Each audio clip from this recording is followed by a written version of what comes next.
It's a Wales through a goal.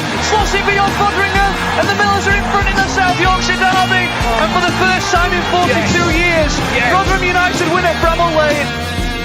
On the edge of the box for Doffin. He can hit them. And he does. The Doffin! Has scored an absolute screamer for Rotherham United. Rotherham United have secured their championship status for next season. Do me a favour, drop me off in Rotherham. Hello, everybody. Welcome back to New York Talk. This is the Rotherham United podcast. Thank you all for being with us again. We have a few bits to cover tonight. We will briefly talk about the fans forum, which happened tonight, which me and Danny attended. We'll talk about the two signings that we've had in this week. We will talk about the departure in Kyoso. And if we've got time, we'll talk about England. Well, I don't really want to. But we'll see where we get to. Just because we don't have to review that England game in full, because there's no way we'd get an hour out of that. So be grateful. Mick's back. How you doing, Mick? I'm all good, mate. Thanks to you. Very, very good. Thank you very much. And Danny's back. How are we doing, Danny? I'm doing a lot better now. I've got a cup of tea. Yes. Mike Connells with as YouTube users, Palmer, Steve Grundy, Richard, Darren Cook, Ian Bradley's still on the bus. We need to see Ian at the fans forum. We also sat next to Paula Rose. She says, "Good evening. Thanks for your company. Good, no Mick." No, you're not, Paula. Don't be. Yeah. So let's talk about the fans forum. Danny, I don't know if Mick wasn't there. Me and you were. Thoughts and feelings before we talk about any answers first. I thought all people on the top table spoke really well. It was Rob Scott, Steve Evans, the host, Tony Stewart, and Paul Douglas. I thought all four of them spoke really well. There were sort of no really hard-hitting questions, I don't think. But the questions that were asked, they got decent answers, I thought.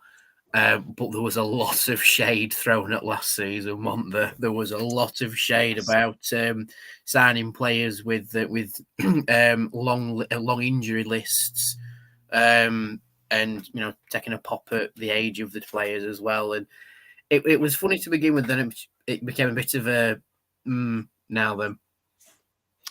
Yes, it did. Look, we all know the issues last year. We all know the issues with the signings there were and what happened.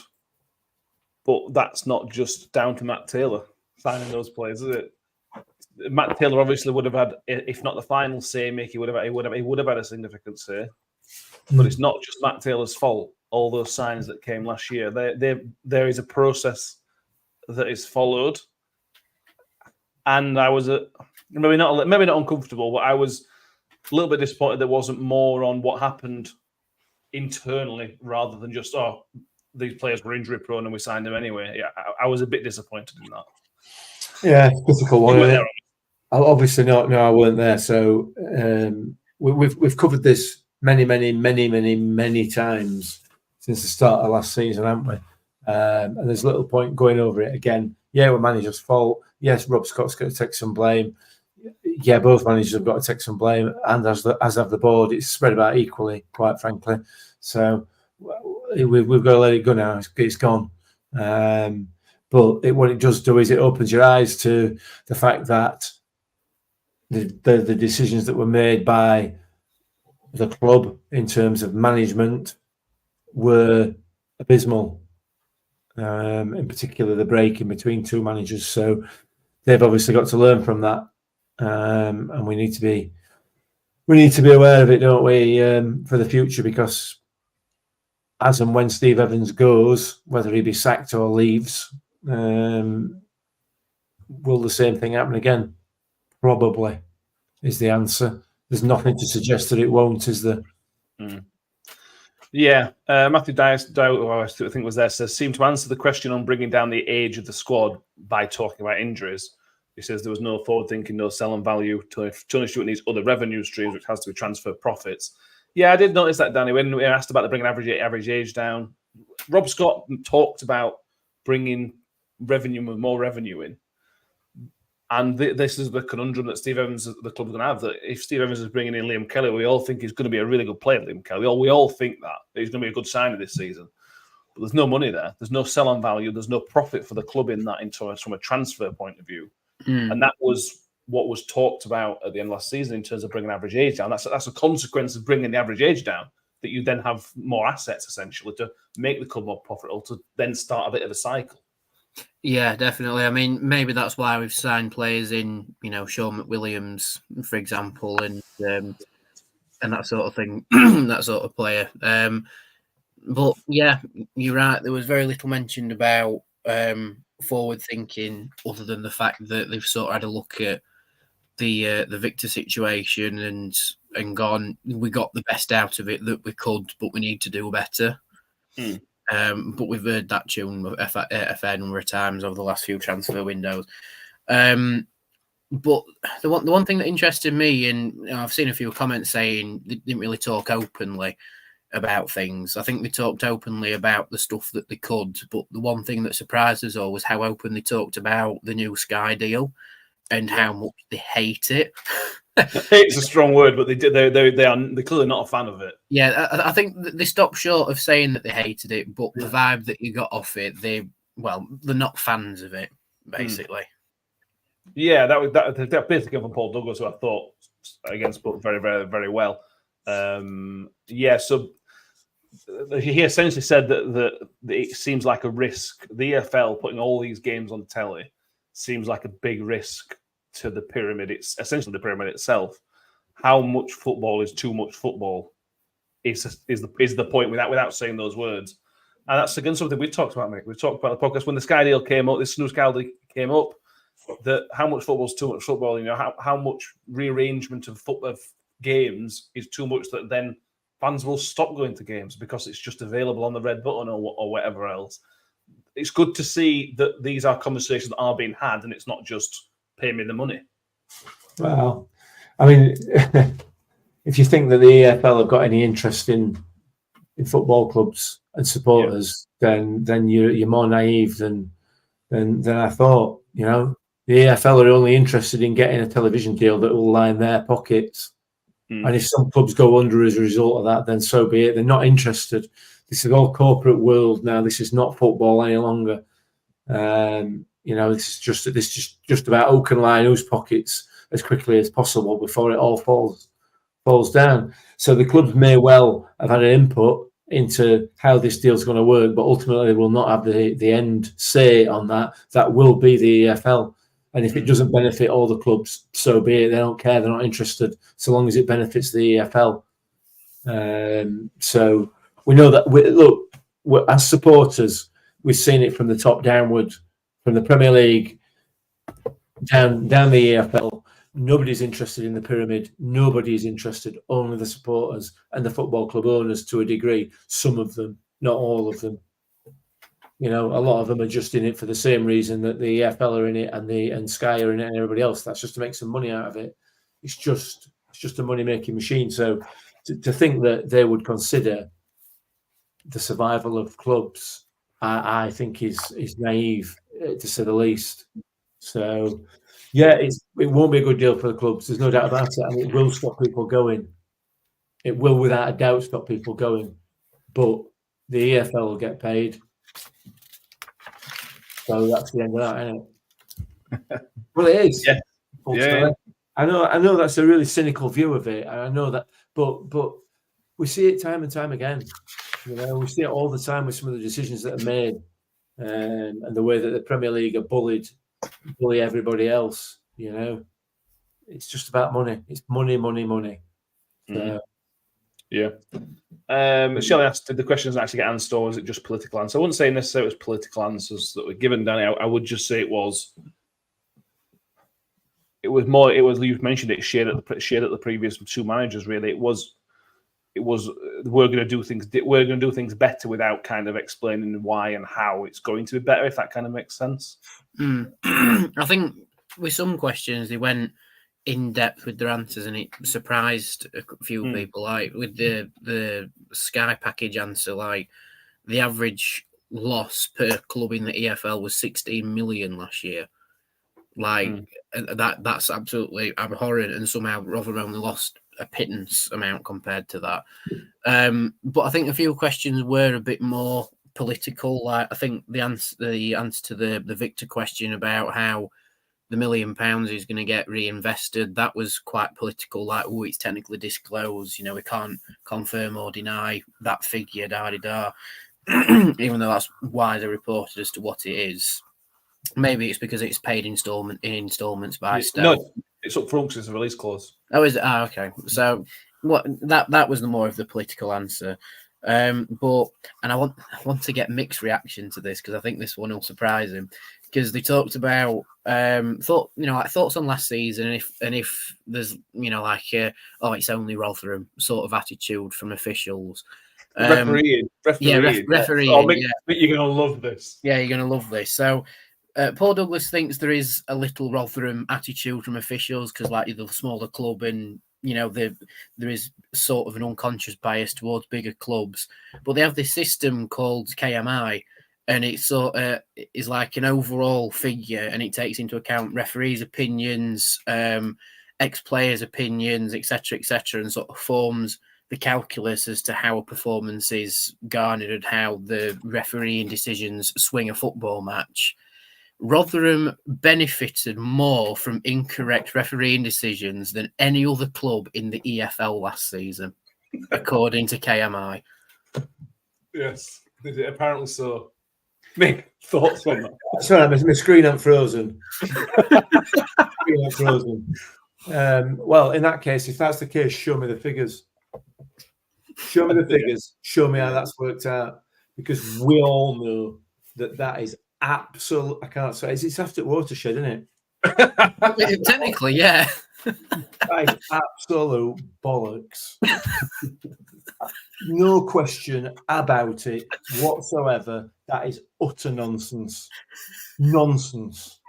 There was like a weird silence that fell in the room as well when he said it. That's classic EFL, though, isn't it? That's classic EFL. I genuinely thought that you were just saying it to wind me up. I thought you were joking because, that is just... if that's the case, that's fine. That's how you measure it. Show us how you calculate it. Show us what figures. Show me the evidence, because we've all seen the evidence. Yeah, live, firsthand. Which was the game that used as the example, Matt? Was it the Borough game? Borough away. So apparently the goal we scored, Capital's goal we scored, was determined to be offside by this independent panel. And the Middlesbrough had a goal disallowed at the last few seconds, which was onside. That one was close, to be fair, but I just you could reel off pelts, you could reel off Capital getting sent off and nonsense, rubbish, garbage. But that's what these are EFL figures. That's not from the club, obviously. No, absolutely. But yeah, embarrassing. Chris enjoyed that. Yeah, Chris enjoyed it. Yeah. I mean, I don't know whether he enjoyed my reaction or whether he enjoyed. I suspect he's laughing at the start more than else. Yeah, absolutely. Harry asked, was there a question about the reign of the previous two managers? Not really, and I was surprised that. I mean, we were there. So I suppose me and Danny could have asked the question. That's not where the questions were going. Really, it was all kind of going forward. I'm surprised there weren't questions about Matt Taylor. I'm surprised there wasn't questions about the 4-week wait. I don't think Liam Richardson's name was mentioned in the 2 hours or so it was there. They talked about the quick decision making in terms of Evans going in. So they talked about the kind of positive aspect at the end. But there was nothing previously. I don't know. There wasn't. To answer your question, Harry, there wasn't anything about the previous two managers other than the kind of digs at signing injured players. And I think digs is a fair way of putting it, to be honest, because there were a lot of digs at Matt Taylor. We had mentioning him. Yeah, definitely. But that's that again. Paula Rhodes says the Steve Evans Tony Stewart love fest was a bit over the top. Yeah, they love each other, don't they? They were stopping just short of sitting on each other's knees, really. But yeah, it's a sorry state of affairs, isn't it? When You know, you've got two people there, two personalities there who are very, very good at telling everybody how good they are. And in my experience, as you pointed out last podcast, Matt, I'm 60 very soon. And in my lifetime, everybody I've met who's told me how good they are usually aren't. The only ones that are any good don't tell you. If you've got to tell me how good you are, then you're probably useless. And we've got two people in charge here who can't wait to tell everybody how good they are. The proof of the pudding is in this coming season, ultimately. And if we are not challenging or up there in the automatics by the end of this season, then it's a failure. Stevens said that. But Stevens essentially said that he basically guaranteed we were challenging at the top end of the table. It was basically, and that's not me putting words. It was basically a guarantee we'll be challenging. He didn't guarantee promotion, but he essentially guaranteed we'll be fighting at the right end of the table. We'll be fighting. Where we'll be fighting is another matter, and he can't offer that guarantee, and he's not in a position to offer that guarantee under any circumstances, and that's exactly my point. Yeah. That is precisely my point. But let's wait and see. The only thing that was really mentioned, like not even in depth, but really talked about to do with last season, was Tony Stewart apologising for the season that's just gone, and that was about it. Did he apologise? Yeah, it was like just after the first question, he sort of apologised for the state of last season, and then said about moving forward, etc., etc. And the whole reiterating that him and Steve Evans are really good friends. Fair enough. I know he said he was devastated about last season. If he said he apologised, I missed that. I'll take your word for it. It was definitely a blink and you miss it sort of thing. Yeah, there's a major issue there. There's a major issue there. If we've got a manager and a chairman who are really good friends, that is not a relationship that you want between manager and chairman. Yeah. You know, I don't want that. I want somebody who's going to do his job professionally. Well, which obviously negates the fact that we brought Steve Evans in. So that sort of throws that one straight out the window, doesn't it? And Tony Stewart's not behaved professionally at all this last season, certainly publicly, and it would appear in private with the way that the debacle carried on over the manager. So you know what I mean. But to have a manager and a chairman who are very close friends doesn't bode well, because he's going to be cut so much more slack than anybody else, and he's cut the two managers who've had this season enough slack and got us relegated. So you know it's not one that you need. That's not the kind of relationship you want. But you know, listen, at the end of the season, I might be eating humble pie because we've got promoted as champions. I don't think we will. Fair enough. Jen says Mick is not amused. He rarely is, to be fair. It's just what England lose at cricket, so that's not helping his mood. No, that's not. No, and that's another farce, isn't it? If you want me to go on about that, let's not. Yeah, a couple of things. He was asked about Zach Jules, and now this was a big. He said Zach Jules is going to be like Carrie Arneson. Well, Steve, Arneson was best defenders we've ever had at the football club, and you're comparing a new signing to. I thought that was a big call. That's big shoes to fill already. That puts pressure on Zach Jules already. I mean, Zach Jules maybe not know who Carrie Arneson is, but that is a hell of a comparison to make.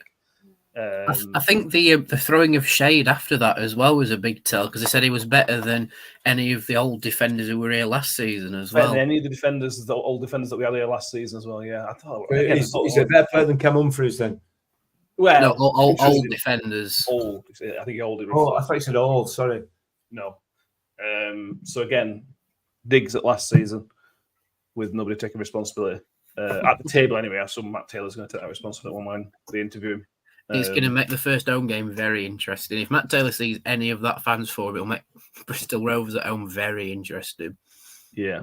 He also compared Joe Powell to Ben Pringle as well with the left foot. He actually probably a bit more mobile than Ben Pringle was, but just as good left foot was kind of how he described. So it's. I did like what Rob Scott said about Powell. He said they didn't like how he played at Burton last season as like a number 6, so his stats from last season are a bit misleading. Yeah. So I think we'll see Powell playing a little bit further forward, and maybe on the left side of a centre midfield this coming season potentially. Yeah, all fans. So I think fan forums are important. I think it's good to have communication between the fans and the clubs, fans and the club. What I would possibly like to see going forward, and I don't know if this club is something we'll do, is kind of a sit down interview with someone like Paul Davis, some external from the club, to go through everything in a bit more detail and a kind of a step by step in the situation. What happened with the football club going in the past? What's going to happen going forward? That's what I would like to see. A bit more individual, a bit more in depth. Again, I'm not sure that's something they'll be up for, but that would be what I want to see next time, basically. But ultimately, as a result, the main takeaway from this fans forum is that the elephant's still sat in that room, innit? Of the 4-week break between managers or 5-week break between managers, and nobody's addressed that. Nobody's even asked the question for whatever reason. That's not criticism of anybody but there, but if I'm chairman, that's going to be one of the first things I want to address, because we all know that is the reason or a major contributory factor for our performances in the second half of last season. Major factor.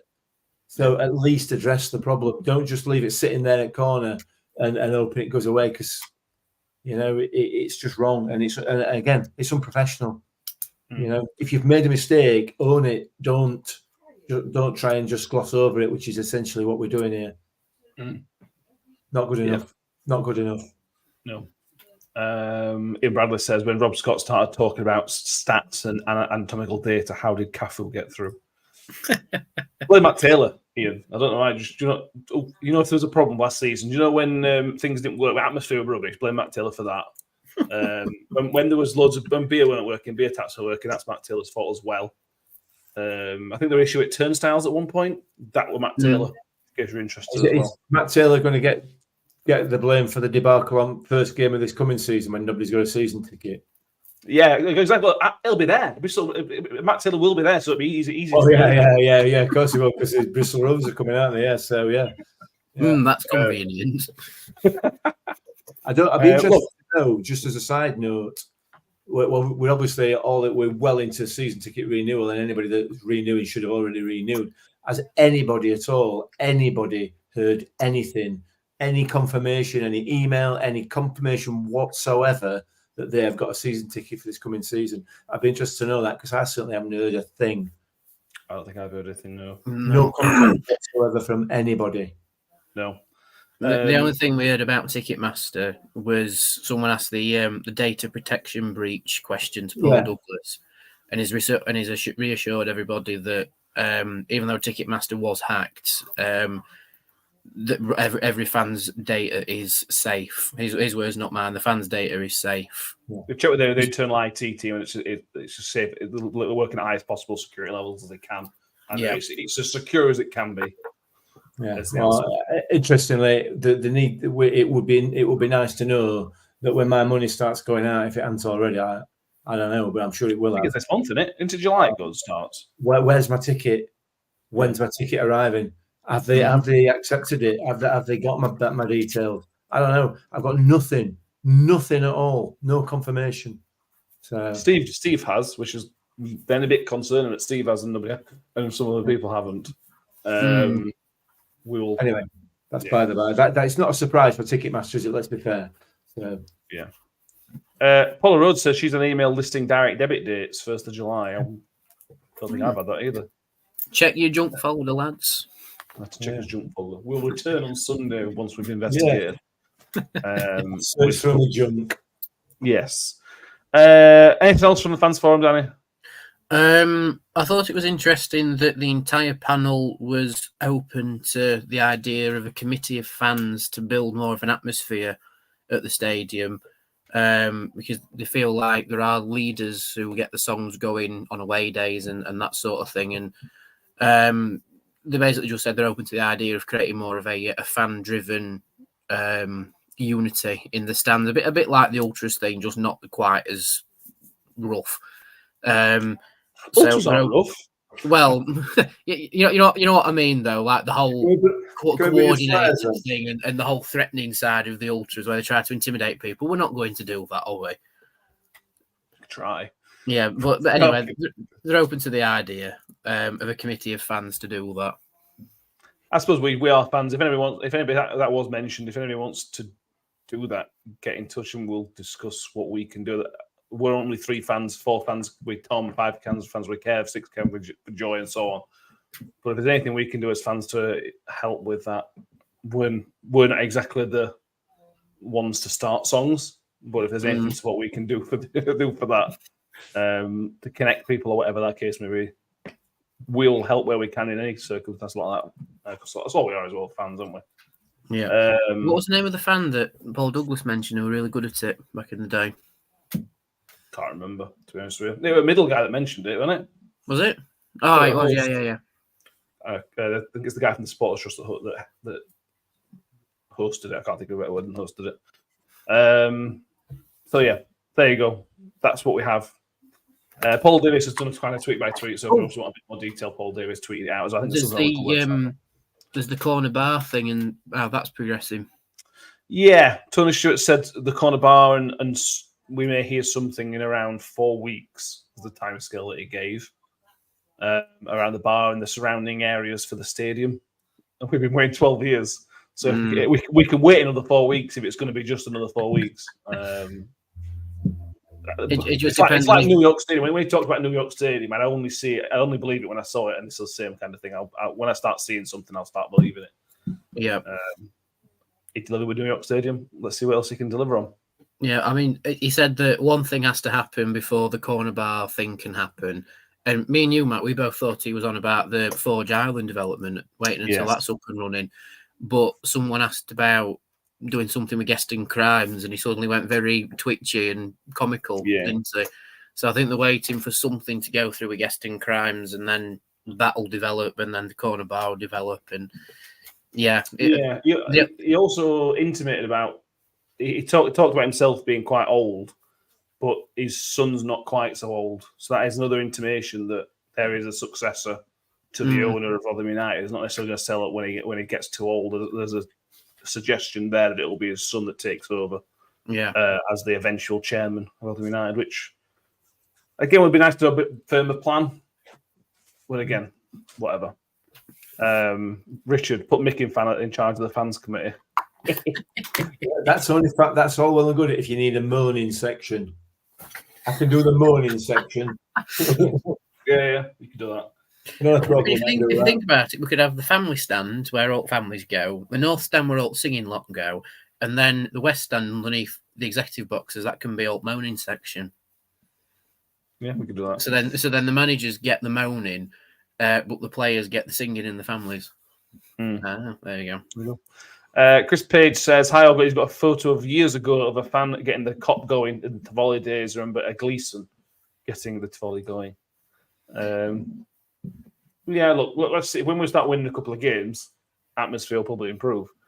So let's see.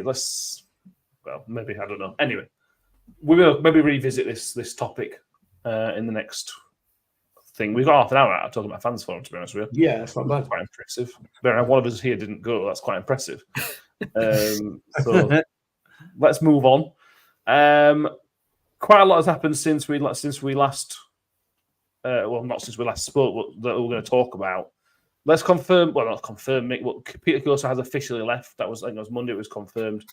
What can you do? He's gone. It's not one of those that I'm going to be devastated about, but at the same time, I'm not excited. It's just one of those things, isn't it? Yeah, move on. Literally, you know, he's played a bit. He's refused to play a bit. Then he's played a bit again. After refusing to play a bit, then he's gone. That's it. You know, he clearly weren't in Evans's plans, so fine, not a problem. We've got some dough for him. Whether it's 10 bob a week over 57 years, who knows? Or whether we actually get paid for it. But you know, it frees up a space in the squad for another 37-year-old. So happy days. We reduce the age of the squad, average age of the squad.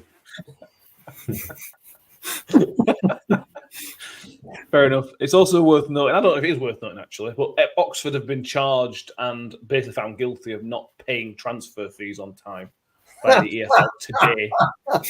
We walked straight into that one, didn't we? Yeah. They've been given a one transfer window ban, suspended for 2 years, and a £3,000 fine, which I'll tell them that's done. But so yeah, that's Which will not pay. not pay. No. Yeah. So yeah, that's Jeez. coincidence. Anything Anything on the before we sold him there? I mean, surely there must have been talk in football chairman's WhatsApp group that Oxford aren't paying transfer. Surely not. That's right. With a fans phone, we should mention the regulator that was mentioned. The football regulator was mentioned by Paul Douglas. Massively in favour of it. Thinks it's necessary for the game going forward. That the regulator is brought in as soon as possible, which depends on which government gets in and how quickly that happens. It's not a top priority for anybody, I wouldn't have thought. So yeah, that's that one. But the club are massively in favour of it, which I am happy with. I think that's a good step. Yeah, good to get a firm voice on that one. Anything on Kyoso, Danny, you want to add? Not really. Just hope we get the money at some point. Yeah, I'll be happy with that. Kelly says Mick loves Rotherham, really. Mick does love Rotherham. Kelly, I do. I do. I'm just feeling that way out tonight. I don't know why. I got bitten. England cricket. Excuse me. I got bitten on my arm and it's all swollen up. I don't know whether you can see it. And it's like A little bit, I'm worried that I'm gonna keel over. I think I've been bitten by a snake or something. I don't know, but so maybe it's just affecting my mood a little bit. It's not being dramatic or anything at all, but it might keel over and die during this very episode. Yeah, but look at the size of that arm and look at the size of that arm. Mick's going to be turning into Spider-Man by end of episode. That was really one for the audio listeners then. So it was, yeah. It was my arm, by the way. Yeah. Right. Signings. The Ticketmaster, we talked about that. Signings. Cam Dawson and Alex McDonald come in this week. Let's start with Cameron Dawson. They say when Alex Ferguson left Man U, you don't want to be the guy that follows him. I worry that we're going to be in a similar situation with Victor, because Victor, one of the best keepers we've ever had, being the guy after him is not always the best place to be. But Cam Dawson seems a pretty solid League One keeper, although some people manage to get upset about it. Yeah, well, I mean, why are we surprised about that? You know, I've no idea. I know very little of him. I know he didn't get in Pig's team very often, did he? I don't think. He got promoted with him, though. He played at Wembley and whatnot for him. Yeah. So listen, whoever takes that position, as you rightly say, he's got a big. But they're not going to fill the shoes that they need to fill, are they? It's as simple as that. So all we can do is hope that we can get somebody who's adequate, at the very least adequate, hopefully slightly better. You know, and he's an experienced keeper. Played at a decent level. What else can you do, really? You know, we're not going to get anybody to the level that we've had. It's as simple as that. And I think we all, as fans, understand that. So yeah, let's wait and see. Let's wait and see. That's all we can do with the keeper situation. I suspect that Dylan Phillips will get the nod first of all. You know, he's been in prime position, but you never know. You never know. So we'll have to wait and see on that one, unfortunately. But it ain't going to be no Victor. No. Chris says his Wednesday friend says a good shot stopper, awful kicking, which is like Victor, Dylan Phillips. Yeah. So look, he got promoted with him, Danny. That's it's another promotion winner you've got on your team. He played for Exeter in League Two. From my understanding, Exeter fans thought it was amazing. They absolutely love Cam Dawson in League Two. Yeah. And from a goalkeeping perspective, I don't think there's much difference in League One and Two. You know, I think League Championship where things can be a bit more complicated because kicking is more important and things such as that. But he's apparently excellent at saving penalties as well. So if that ever comes up with Rotherham United, so we're going to concede penalties. I'm fine with it. I've seen people upset about it. I don't see there's a need to get upset about it. This is probably the best you're going to get. Yeah, I don't think there's any real need to be overly upset by it. I think it's just a decent League One signing. I think. I mean, he's gone with Wednesday fans' best wishes, and I've seen no animosity towards us, which is very surprising. But at the same time, it sort of feels like we've gone back to the time of Victor and Vickers. We've got two very decent keepers who are very interchangeable in starting berths. Maybe not the same quality level, because I don't think we'll ever be able to replace Victor and Vickers, but it's that same sort of vibe of two solid keepers. I think Phillips will get the nod initially, but if he has a bad run of form, he's very interchangeable with Dawson, I think. So, goalkeeping wise, I think we're going to be all right now. For what it's worth, I think Dawson will get the nod. I think he'll go with his own man. He hasn't signed him. I know he's talked to him up a lot, but I think he'll go with his own man, who has been there, seen it and done it. He's got the promotion as well. We'll see. Kelly Pub says Dawson is a pro. Hopefully, he'll put a little kicking practice in.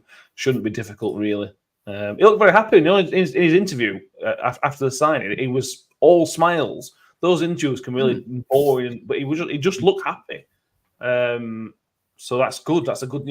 How many times have you watched an interview of a guy who's just signed and it's 3 or 4 word answers? It's a nightmare. He looks happy to be here, which is good, which is important. Steve Evans mentioned that tonight. He talked about the players that have got release clauses with a few days to stay. I suppose it's worth mentioning, actually, now we mentioned that. Paul Davis reported a few days ago that there's 2 players that have release clauses in their contracts, which I think expire at the end of the month. Steve Evans said that those 2 players have said to him that they have no intention of going at the moment unless they get a different offer in the next 2 or 3 days. Those players will be staying with us. That we don't know who they are, I should add. He didn't shed any light on that, but that's interesting. Kelly was asking about new goalkeepers coach. No, nothing's been mentioned on the goalkeeper coach. He did talk about Joe Scars, though. So Joe Scars has not been promoted as a first-team coach. He's been promoted as kind of a development coach, as like a bridge between the academy and the first team. So I would still expect a first-team coach to come in at some point within a week or so, I think. I think Stephen has mentioned that, so that's something to keep an eye on, which they've obviously got because they got rid of the coaching staff. Has that surprised me? Got rid of Dan Green and Scott Brown. Are you surprised? I'm not surprised they've gone. I'm disappointed that they've gone, but I'm not surprised. But we don't want these newfangled ideas around area, do we? Polluting the long ball philosophy. I'm being sarcastic, I know. I appreciate that. I don't know that I'm happy about it. Something in the back of my head just makes me feel that it's kind of a new broom and all that sort of stuff, but it's a new broom that it just feels, and this is possibly my clouded view of it all, but it feels like it's a new broom sweeping in the old rubbish. That's how it feels, I could be wrong, and look, we all know my views on the situation, but these are 2 modern, forward-thinking football coaches. Now, I'm not suggesting for a second that I'm a big fan of modern, forward-thinking football as it stands at the moment. We'll go on to England in a minute, and we'll see why, won't we? However, it just feels like let's get rid of all that sort of stuff. We're going to go 4-4-2, play it long to big man up front. That's the extreme. You know what I'm saying? Yeah. So we'll see. I'm assuming I heard, actually, and I don't know whether I can't remember when I read it, whether it was on Twitter or what, but they do have another coach lined up. I think his name's Mike Bassett, manager. Okay, fair enough. I was surprised that when Liam Bridgeton these didn't get shoved off. I think we needed a fresh start, and I think we do need a fresh start. We don't need that baggage from last season. So I think from that perspective, I think it's probably a good thing. Although I think they probably are good coaches. I think Paul Green's Dan Green, is very, very highly rated. But I just think we needed something different going forward. But we'll see what happens on that one. Sean H says, did they mention the corner units from New York State from last fans forum instead of hiring a van outside on match days when there's a unit? Yeah, the unit is factored into what is going to be announced, expected to be announced in the next 4 weeks, they said. So count your 4 weeks, I suppose. Right, next up, Alex McDonald. Danny, this one was way left field, to be honest with you. Thoughts? I didn't know anything about it. I didn't know if it was when he announced it. I didn't know if we got Bruno coaching, to be honest with you, because I just didn't expect it. And yeah, what are your thoughts? Yeah, it just strikes me as a player who Steve Evans knows and just your standard utility player. I mean, even Evans said at the fans forum, you're not going to get 30 appearances out of him in a season, but he strikes me as the sort of player that'll be a very strong squad player. And let him just process it, Danny. We'll come to it. Yeah, we'll come back to it. Very strong squad player will probably give you it all for the last half an hour of a game. Start maybe, he said about 15 or 20, I think he said.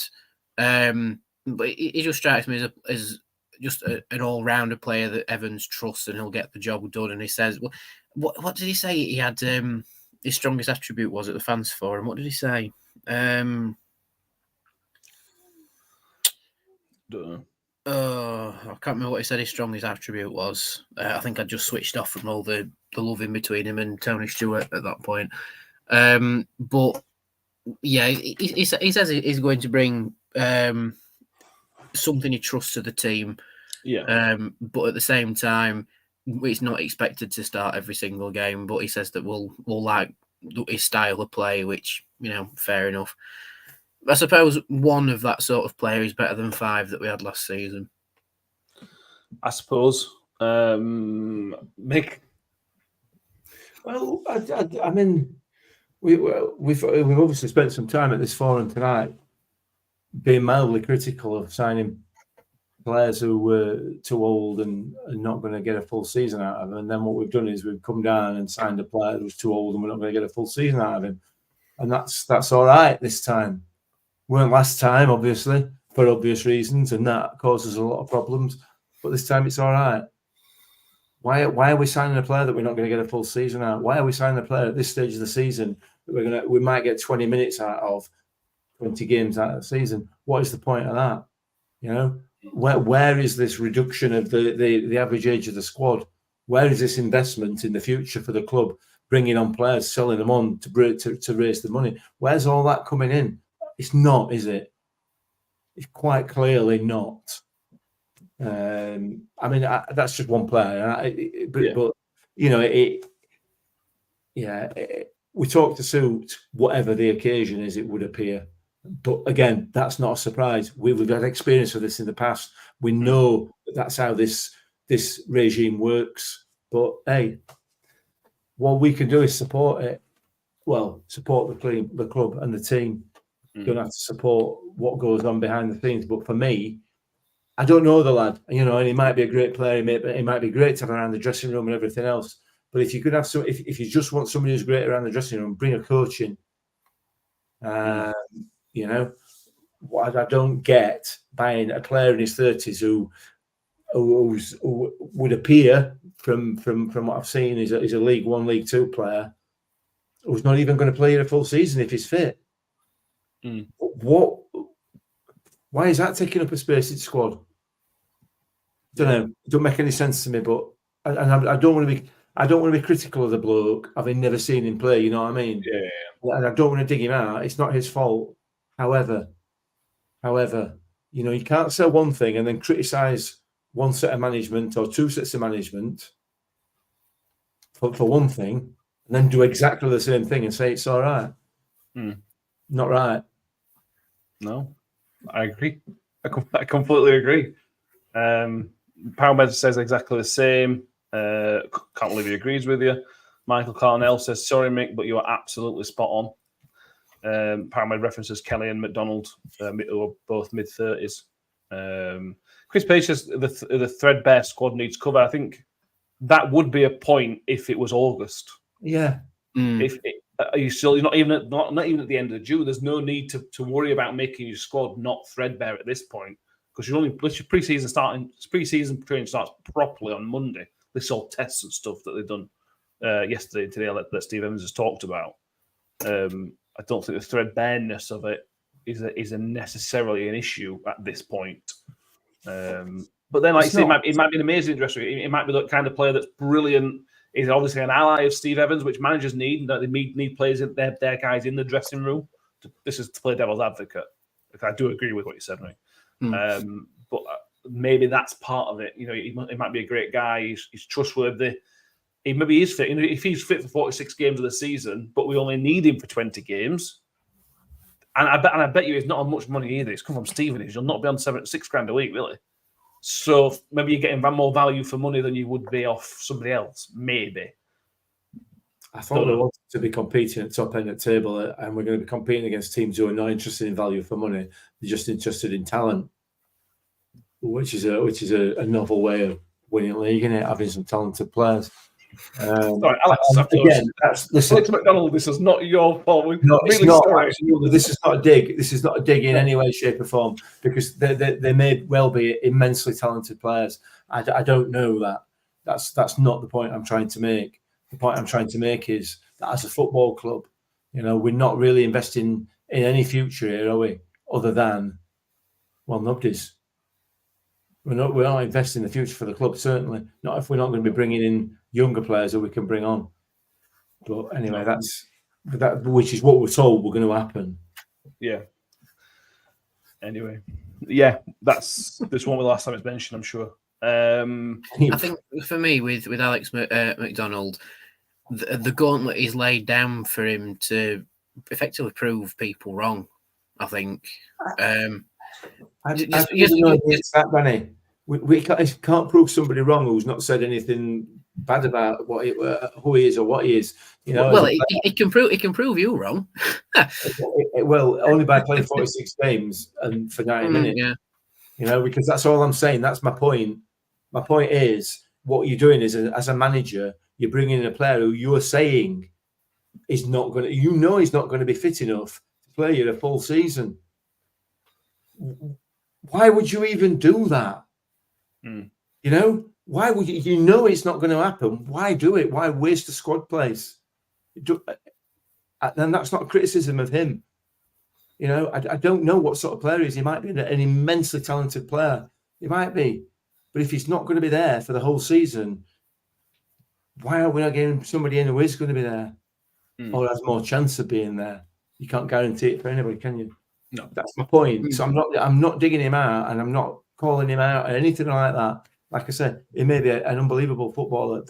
That's as may be. But he's got to be available.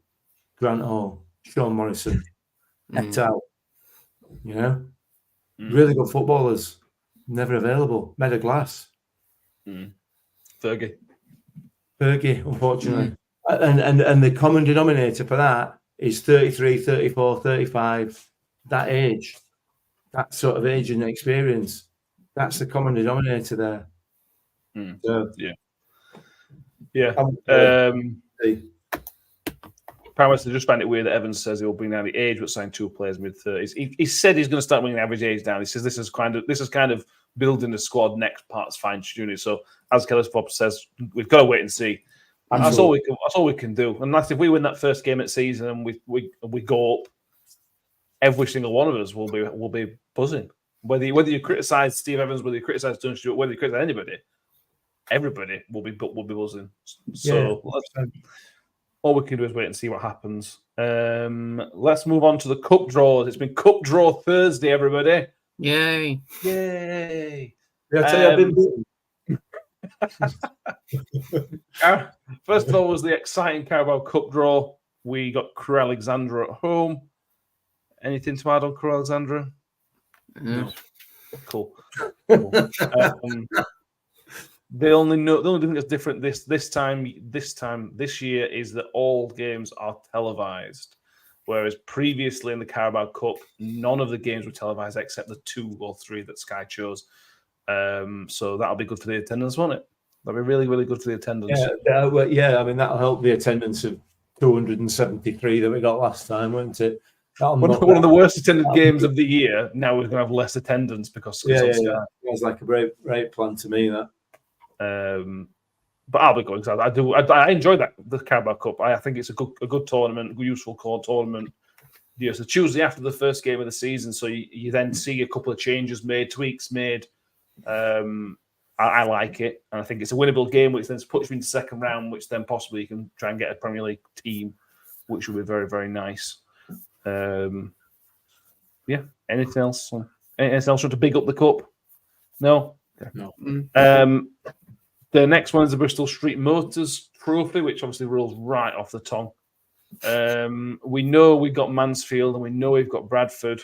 Now we've got Newcastle United's under 21s. I think they are under 21s. Anything to add on that one?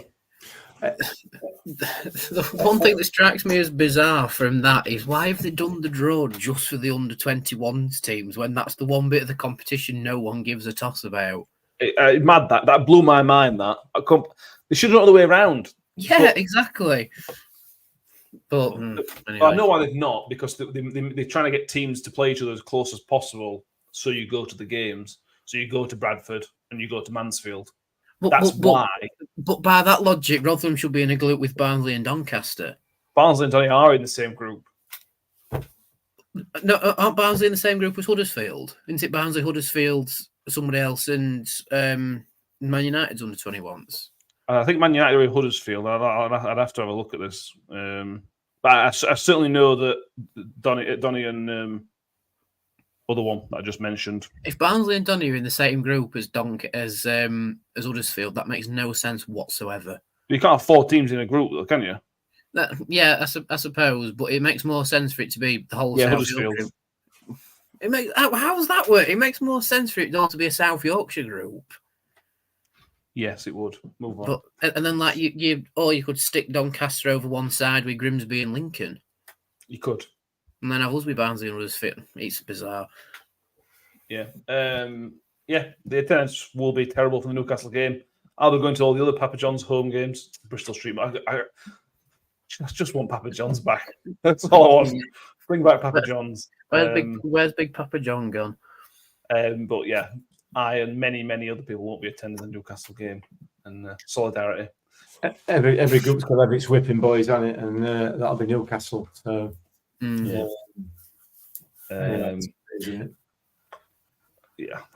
I've just thought of something absolutely atrocious that I could say, but I don't know whether I should say it. Let's probably not do it. It's to do with Newcastle number 21s, but I won't say it. Move on. Harry says you'd expect this on signage. You'd expect that to be the last of the free agents with 5 or 6 slots left. So hopefully we'll bring some promising loans in. He says some fees being paid. Yeah, Stevens call it fine tuning, in terms of those signings.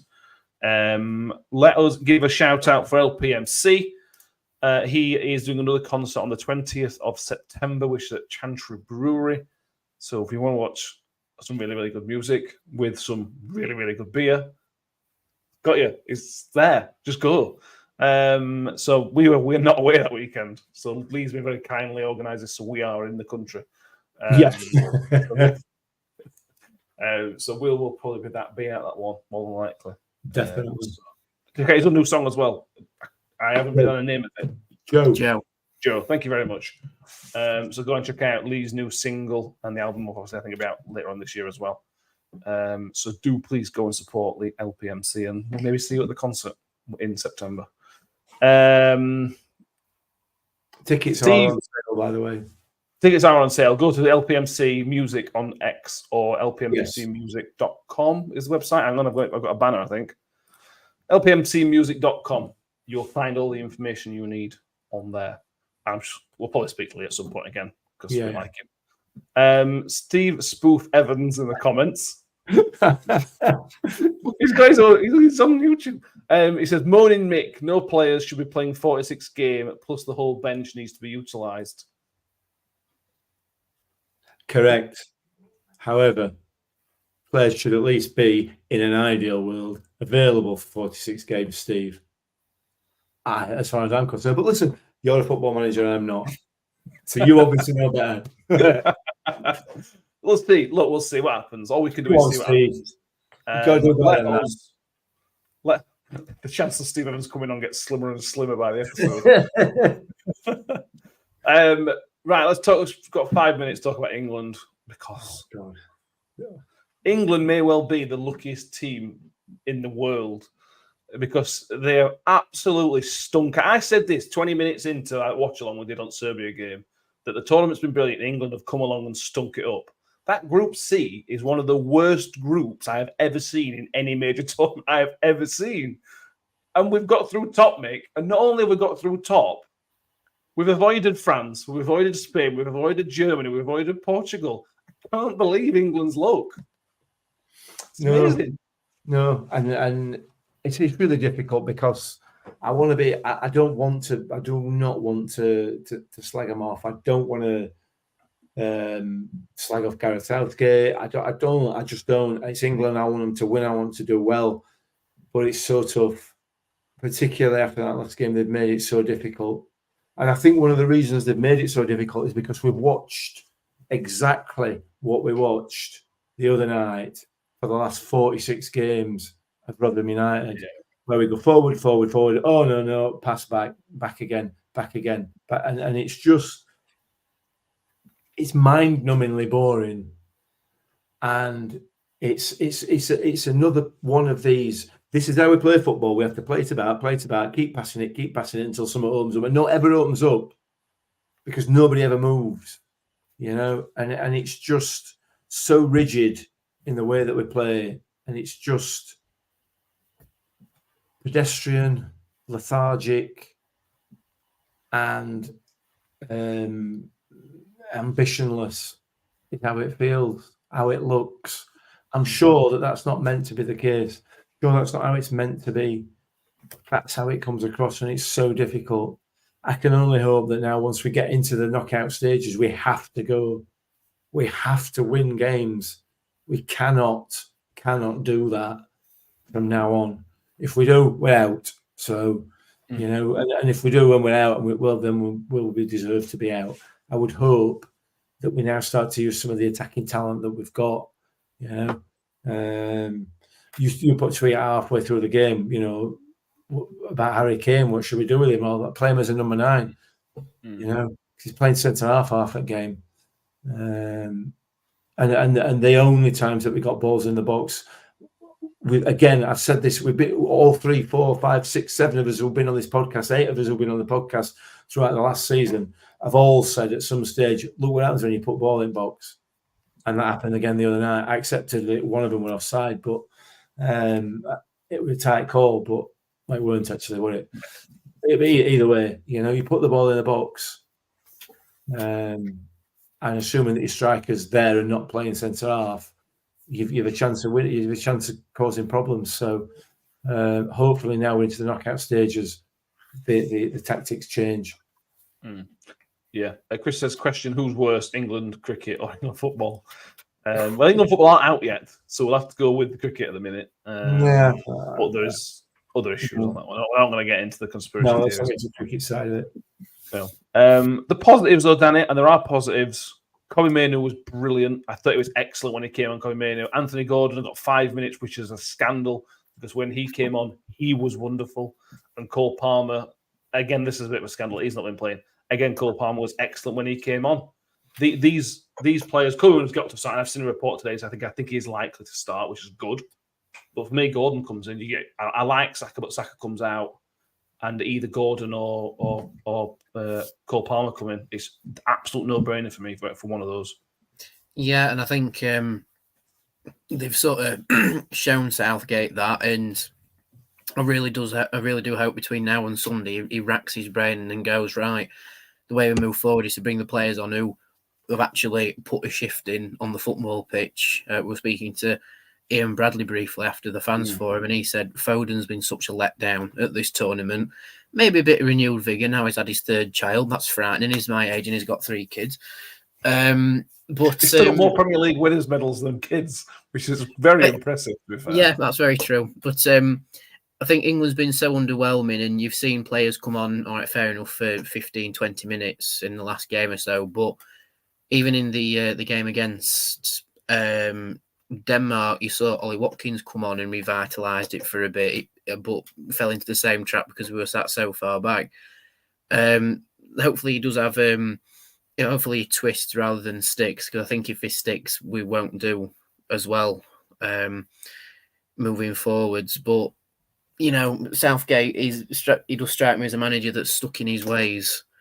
He plays a certain formation, and if it don't work, then tough. A little bit like Matt Taylor when we went to Southampton, we made a sub after 20 minutes because it didn't work.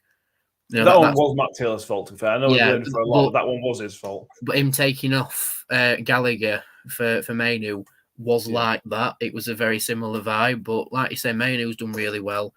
And I'll keep reiterating, we've got on paper one of the best attacking front fours in the world, and we were worried about defence, and yet the defence has been the solid bit so far. We've played them, have we? Yeah, that's true.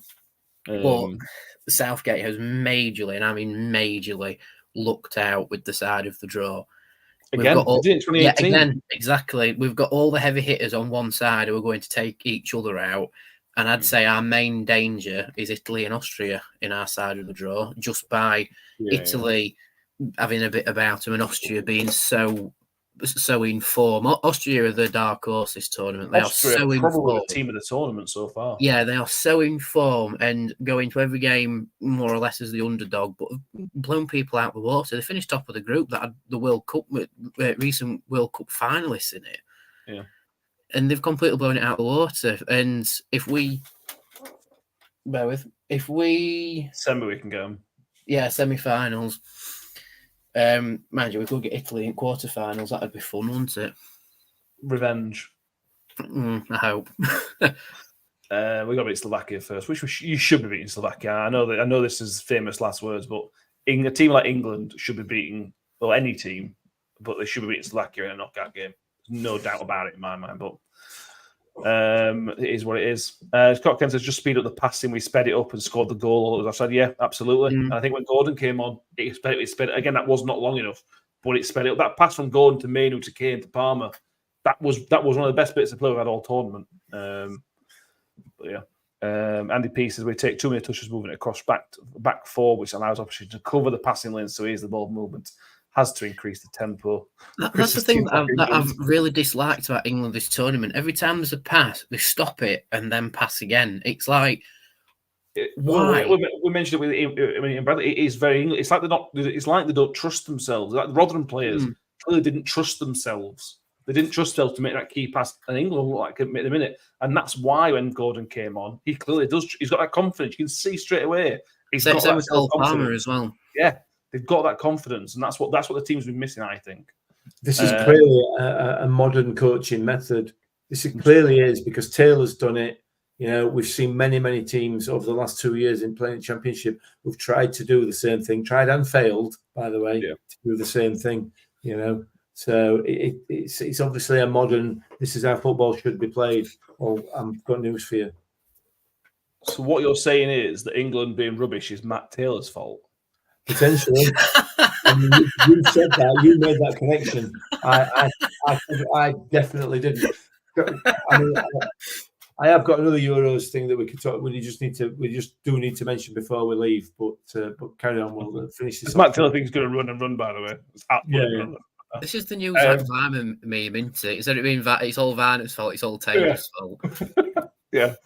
Steve Swoop Evans says he's told Southgate what to do despite being a personal friend. He thinks he knows best. He doesn't. I do. You told us at the fans forum, Steve. You told Southgate exactly what to do. One of the questions: what would Steve Evans do and Rob Scott do with the team? The answer will not surprise you. Balls into the box. To be fair, it's what we like. And Steve Evans says put more balls into the box and be more attacking. That's what we do. Why would you ask a Scotsman about an England team?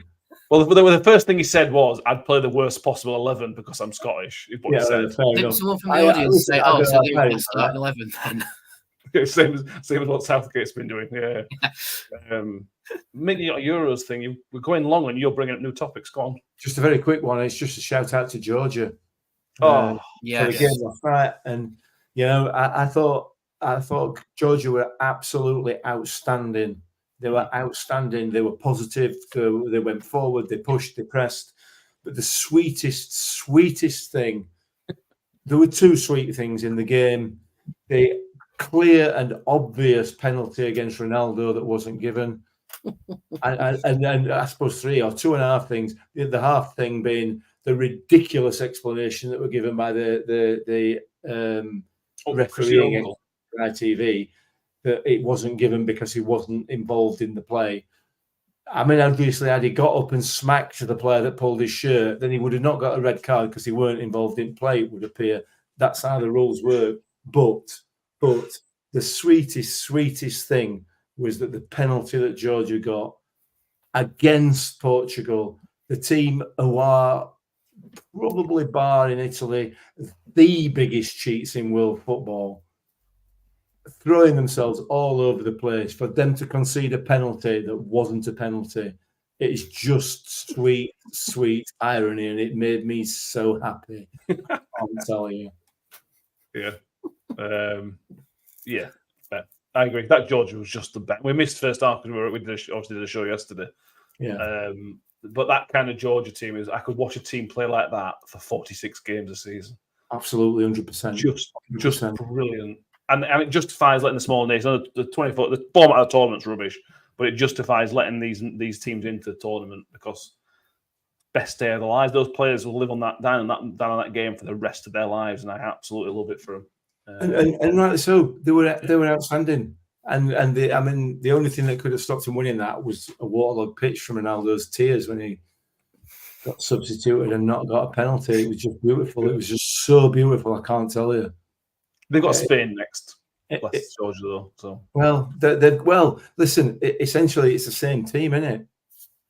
You know, they're playing the same team in terms of the way that they play, the tactics in inverted commas that they use to cheat their way through games. So they may well do well against them as well.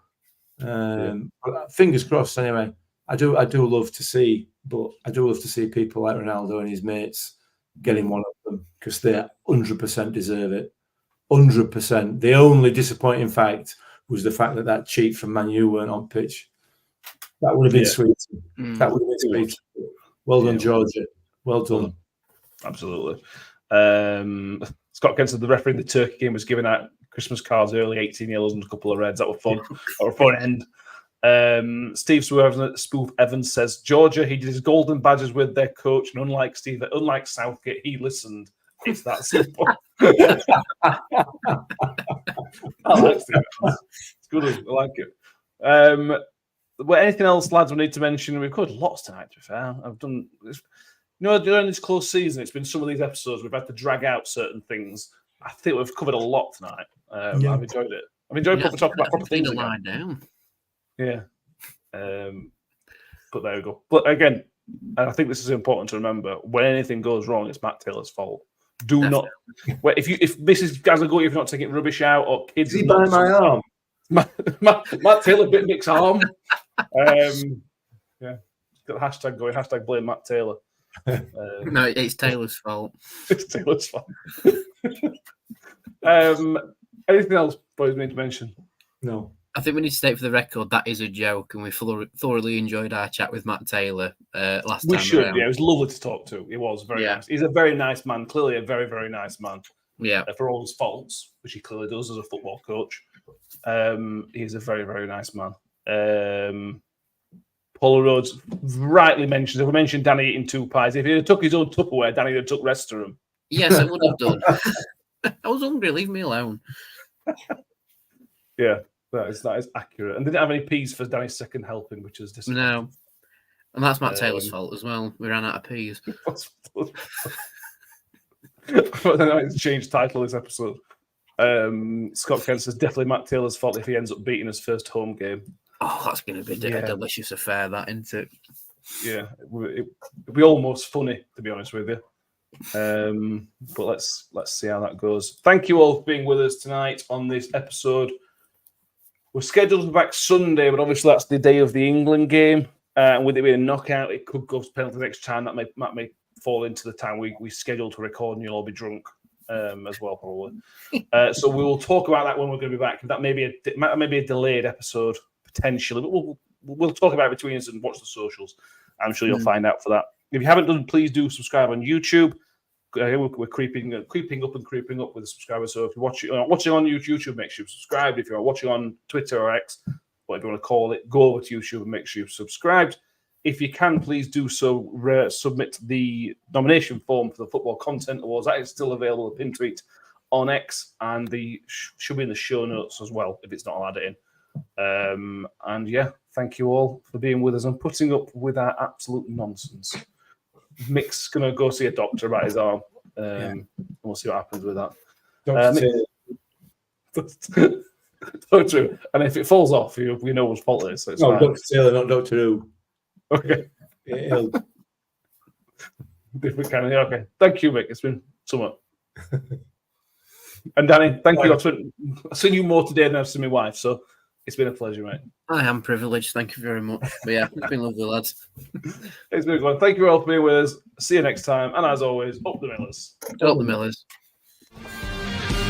It's a Wales through a goal, slots it beyond Foderingham, and the Millers are in front in the South Yorkshire derby. And for the first time in 42 years, Rotherham United win at Bramall Lane.